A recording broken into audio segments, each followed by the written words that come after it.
Hello everyone, good morning. स्वागत है आप सभी का ऑनलाइन स्टडी में। आज के इस वीडियो में हम बात करने वाले हैं मैथ्स के मोस्ट इंपॉर्टेंट क्वेश्चंस जो कि आने वाले एग्जाम्स के लिए भी इंपॉर्टेंट होगा और पहले ये एग्जाम्स में पूछा गया। तो देखिएगा इसका बेस्ट अप्रोच क्या होना चाहिए, किस तरह से इसको सॉल्व करते हैं। ठीक है, तो चलिए शुरू करते हैं।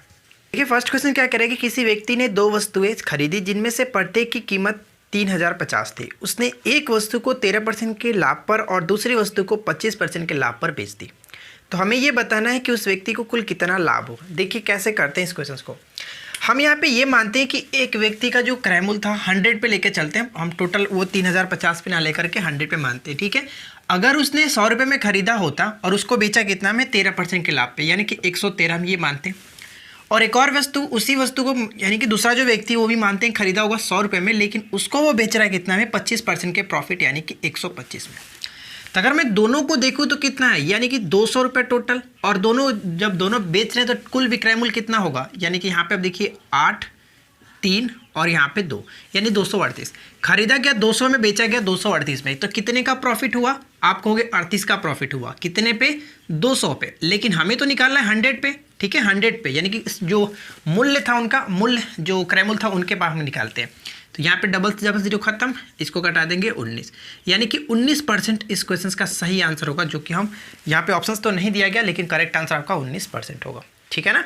चलिए सेकंड क्वेश्चन क्या कह रहा है कि दो संख्याओं का औसत जो दिया गया 2 × a + b। देखिए दो संख्याओं का औसत जो दिया गया, एवरेज दिया गया 2 × a + b। और एक संख्या हमारे पास दी गई है, मानते हैं कि जो फर्स्ट नंबर है वो कितना है, फर्स्ट नंबर 4a दिया गया। हमसे पूछा कि दूसरी संख्या बताइए, तो हम यहाँ पे मानते हैं कि सेकंड जो नंबर है वो y है। अब दो संख्याओं का औसत कैसे निकालते हैं, दो संख्याओं का औसत 4a + y कर देंगे। दोनों संख्याओं का जोड़ और बटा में दो संख्याएं होंगी, जितने भी नंबर है वो, और औसत यहाँ पे दिया गया इसका 2a + b। ठीक है, ये दिया गया। क्रॉस मल्टीप्लिकेशन करेंगे तो क्या होगा, 4a + y और ये आपका 4a + जो कि 4b। ठीक है, इस तरह से हो जाएगा। 4a से 4a खत्म और y की जो वैल्यू निकलेगी कितना निकलेगा, 4b। यानी कि दूसरी जो संख्या होगी कितना होगा, दूसरा संख्या 4b, जो कि ऑप्शन हम b को टिक कर सकते हैं। क्लियर। अगला क्वेश्चन, अगला प्रश्न क्या कह रहा है कि एक 5 सेंटीमीटर त्रिज्या वाले वृत्त में AB और CD दो समानांतर जीवाएं हैं। देखिएगा, चलो यहीं पे कर लेते हैं। बहुत सिंपल से क्वेश्चन पूछा जा रहा है। एक वृत्त है, ठीक है, एक वृत्त है और 5 सेंटीमीटर त्रिज्या दी गई। चलो उसकी त्रिज्या मानते हैं 5 सेंटीमीटर है। AB और CD दो समानांतर जीवाओं की लंबाई क्रमशः 8 और 6 सेंटीमीटर दी गई है। तो जीवाओं के बीच की दूरी क्या होगी यदि वे केंद्र के विपरीत तरफ हो। हाँ, अब यहाँ पे इंपॉर्टेंट हमारा पॉइंट्स क्लियर हुआ कि दोनों भी केंद्र के विपरीत तरफ है, एक उधर है तो एक इधर है, तभी तो हम कर सकते हैं। अब ये मानते हैं कि अगर AB है और ये जीवा जो है वो CD है। इस टाइप का क्वेश्चन मैंने कल की वीडियो में बताया था, लेकिन थोड़ा सा अलग था। अब मानते हैं कि अगर इसका देखें हम, अगर इसकी लंबाई टोटल 8 दी गई है, तो चलो यहाँ पे 8 रखते हैं और इसकी टोटल लंबाई 6 दी गई है। ठीक है, और त्रिज्या दो दी गई थी, हमारा 5 था। त्रिज्या मैं यहाँ पे मान लेता हूँ, ये भी हमारा 5 हो गया। अब यहाँ पे अगर हमसे पूछा क्या, ध्यान दीजिएगा कि इन दोनों के बीच की दूरी पूछ जा रही है, यहाँ से लेकर के यहाँ तक। तो ये टोटल यहाँ पे लंब बना रहा है, 90 डिग्री कोण बनेगा, तो ये दोनों को आधे भाग में बांटेगा। ये 4 तो ये 4। तो आप ये बताइए कि ये 4 हुआ, ये 5 हुआ, तो कह सकते हैं ट्रिपलेट से ये 3। उसी तरह से यहाँ पे 5 और ये देखिए टोटल 6 था, तो ये 3 और ये 3। तो ये 5 और 4 ये 3 तो ये 4। तो कहने का मतलब यहाँ से लेकर के यहाँ तक टोटल कितना होगा, 3 और 4 7। बिना किसी दिक्कत के आप ऑप्शंस बी को टिक कर सकते हैं 7। ठीक है, चलिए आगे देखते हैं। देखिए अगला प्रश्न कह रहा है कि यदि एक समबहुभुज में प्रत्येक आंतरिक कोण 168 डिग्री हो तो इसकी भुजाओं की संख्या क्या होगी। और ये क्वेश्चन देखिए कितना पूछा गया था, कितनी बार पूछी गई है। तो बहुत सिंपल सा क्वेश्चन है, यहाँ पे कुछ भी नहीं करना है। जब भी मैं आपको कई बार बता चुका हूँ कि आंतरिक जो कोण निकाला था किस तरह से निकाला जाता है। तो देखिए किसी बहुभुज का आंतरिक कोण होता है कितना, प्रत्येक आंतरिक कोण का जो मान होता है वो n - 2 × 180 और अपॉन में आपका होता है n। ये प्रत्येक आंतरिक कोण का मान होता है और इसका वैल्यू हमारे पास दिया गया 168 डिग्री। क्लियर। तो यहाँ पे हम देखिए कैलकुलेशन कर लेते हैं, सिंपल सी बात है। देखिए क्या करते हैं, n - 2 और 180 यहीं पे छोड़ते हैं और इसको क्रॉस मल्टीप्लिकेशन करेंगे तो 168 n हो जाएगा। ठीक है, यानी 180 n - 360 बराबर में 168 n। 168 n को इधर लाएंगे तो कितना हो जाएगा, 12 n = 360 और n की जो वैल्यू निकली कितना, 30, यानी इनका नंबर जो कितना हुआ 30 भुजाओं वाला ये बहुभुज था, समबहुभुज था। करेक्ट आंसर हम ऑप्शन नंबर ए को टिक कर सकते हैं, ठीक है ना। चलिए अगला प्रश्न क्या कह रहा है कि यदि sin x इक्वल टू 4/5, देखिए ये हमारा sin x है, sin x इक्वल टू 4/5, ठीक है। sin x बाई 4/5 का मतलब ये लंब और ये हमारा कर्ण, क्लियर। तो लंब और कर्ण दिया गया तो हम कह सकते हैं कि 3 4 5 3 4 5 होता है, ट्रिपलेट के फॉर्म में देख सकते हैं, यानी कि हमारा आधार जो हो गया 3 हो गया। क्वेश्चंस में पूछा क्या गया है, क्वेश्चंस में आपसे पूछा गया कि sec x plus tan x की वैल्यू बताइए कि क्या होगा, ठीक है, कोई दिक्कत नहीं। sin x को sec x को हम अगर तोड़ेंगे तो 1/cos x हो जाएगा, डायरेक्ट भी रख सकते हैं कोई दिक्कत नहीं, लेकिन कॉस में कर लेते थोड़ा सा इजी आपको देखने में लगेगा, sin x बटा cos x, ठीक है। अब यहाँ पे देखिए cos के फॉर्म में अगर हम रखना है तो क्या होगा, आपको पता है कि cos x बराबर क्या होगा, तो आधार बटे कर्ण, यानी आधार 3 बटा कर्ण 5, यानी कि हम ऊपर में 5 चला जाएगा, नीचे आपका 3। उसी तरह से यहाँ पे देखिए ऊपर में अगर हम रखें sin x रखें तो sin x कितना है 4/5, और cos x तो cos x आपका हो जाएगा 3/5, तो 5 ऊपर 3 नीचे, ठीक है, कोई प्रॉब्लम नहीं, 5 से 5 खत्म। अब यहाँ पे क्या कर सकते हैं 5/3 प्लस 4/3, तो देखिए 5 4 9 और बटे 3, करेक्ट आंसर आपका 3 होगा। कोई दिक्कत नहीं होनी चाहिए। मुझे उम्मीद है कि आप लोग को ये वीडियो जरूर अच्छी लग रही होगी।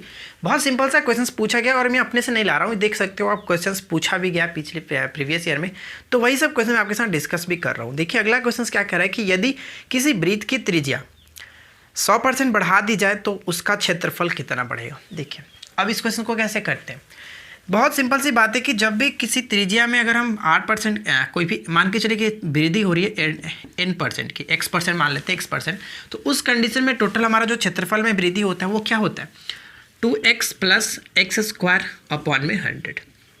ये सिंपल सा फॉर्मूला होता है, आप इस फॉर्मूले में बैठा सकते हैं। देखिए 2x यानी x जो था कितना % की वृद्धि हो रहा था 100% की, तो यहाँ पे मानते हैं कि 100 हो गया, और देखिए 100 गुने 100 करेंगे और नीचे आपका 100 से डिवाइड होगा, तो 100 से 100 खत्म, 200 और 1 300% की वृद्धि हो जाएगी, ठीक है, 300%, जो कि ऑप्शन हम सी को टिक कर सकते हैं। आगे बढ़ते हैं और नेक्स्ट क्वेश्चन देखते हैं। देखिए अगला प्रश्न कह रहा है कि 14 सेंटीमीटर त्रिज्या वाले एक वृत्त की परिधि में वृद्धि ज्ञात कीजिए यदि त्रिज्या में 7 सेंटीमीटर की वृद्धि की जाती है। काफ़ी अच्छा प्रश्न है। देखिए ये क्वेश्चन भी पूछा गया, कैसे करते हैं। सबसे पहले हम बात कर लेते हैं कि 14 सेंटीमीटर त्रिज्या पर वृत्त की परिधि कितनी होती है। तो वृत्त की परिधि होता क्या है 2πr, तो 2π को मैं ज्यों कहते हैं छोड़ता हूँ, r हम 14 रखते हैं, 14 दूनी की 28 पाई, जो कि मानते हैं ये हमारा है। अब क्वेश्चन में कह रहा है कि यदि 7 सेंटीमीटर की वृद्धि कर दी जाए, यानी पहले से जो त्रिज्या थी वो 14 थी, लेकिन अगर हम नया त्रिज्या देखें यानी कि r1 माने अगर हम फिर से, तो 14 प्लस 7 जो होगा 21 होगा। अब 21 पे परिधि निकाल लेते हैं, तो 21 पे परिधि निकालेंगे तो 2πr यानी 21 दूना 42 पाई, ठीक है, सॉरी यहाँ पे आपका जो होगा 42 पाई हो जाएगा, क्लियर। अब कितना वृद्धि हुआ ये निकाल लेते हैं, तो वृद्धि निकालने के लिए क्या करेंगे घटा देंगे, तो 42 में से अगर 28 गया तो 14 पाई की वृद्धि हुई, तो पाई को तोड़ लेते हैं क्योंकि आंसर तो 5 के फॉर्म में नहीं दिया गया, तो हम पाई को तोड़ लेते हैं 22/7, 7 दूनी की 14 और 22 दूनी की 44, यानी कि कहने का मतलब क्या हुआ 44 सेंटीमीटर की वृद्धि होगी, जो की ऑप्शन हम बी को टिक करेंगे, ठीक है।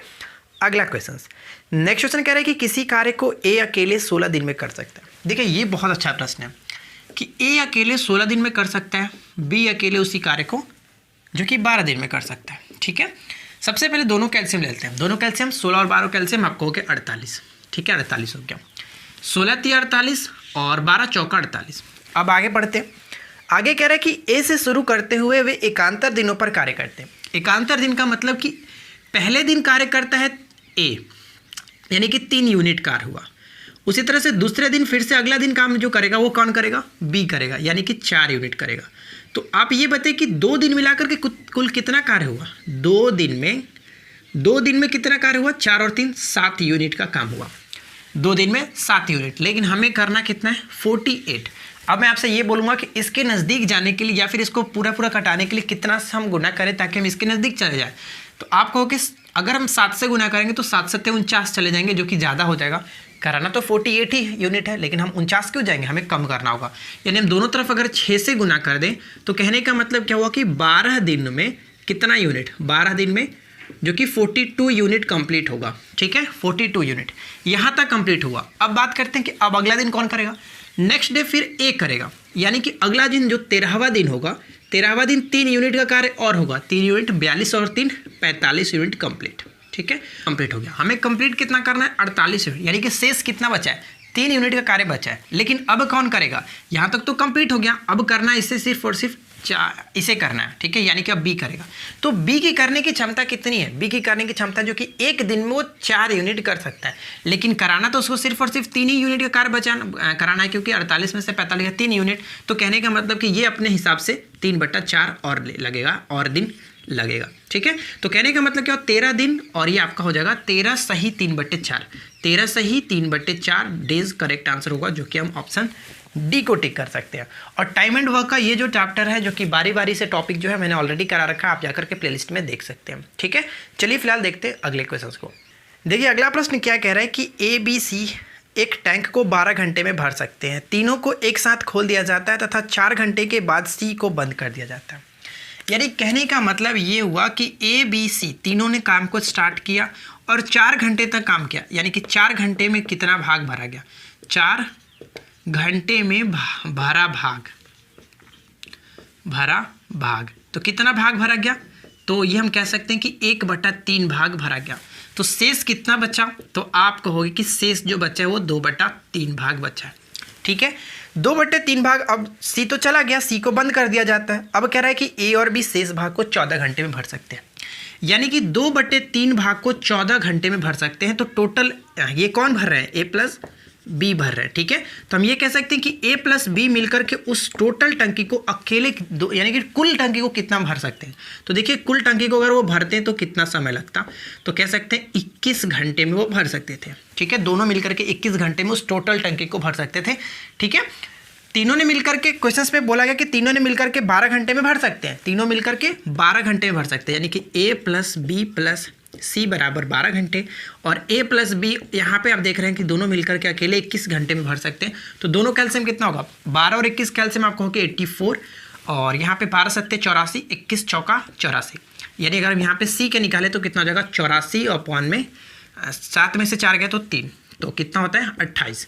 सी अकेले उसको 28 घंटे में भर सकता है, जो कि ऑप्शन हम सी को टिक करेंगे। ठीक है, चलिए अगला प्रश्न क्या कह रहा है, ध्यान दीजिएगा कि एक 250 मीटर लंबी रेलगाड़ी एक विद्युत खंबे को 8 सेकंड में पार करती है। तो जब विद्युत खंबे को पार करे या फिर पेड़ को पार करे, किसी व्यक्ति को पार करे, तो उस कंडीशन में ट्रेन अपनी खुद की लंबाई को ही पार करता है। सिर्फ कितना समय ले रहा है, 8 सेकेंड। लेकिन एक और कंडीशन कह रहा है कि यदि वह एक प्लेटफॉर्म को पार करने में 20 सेकेंड लेता है, तो यानी कि प्लेटफॉर्म को नहीं पता, प्लेटफॉर्म की लंबाई मानते हैं कि L है, और ये 250 मीटर खुद की लंबाई को भी उसी में इंक्लूड करते हुए पार करेगा।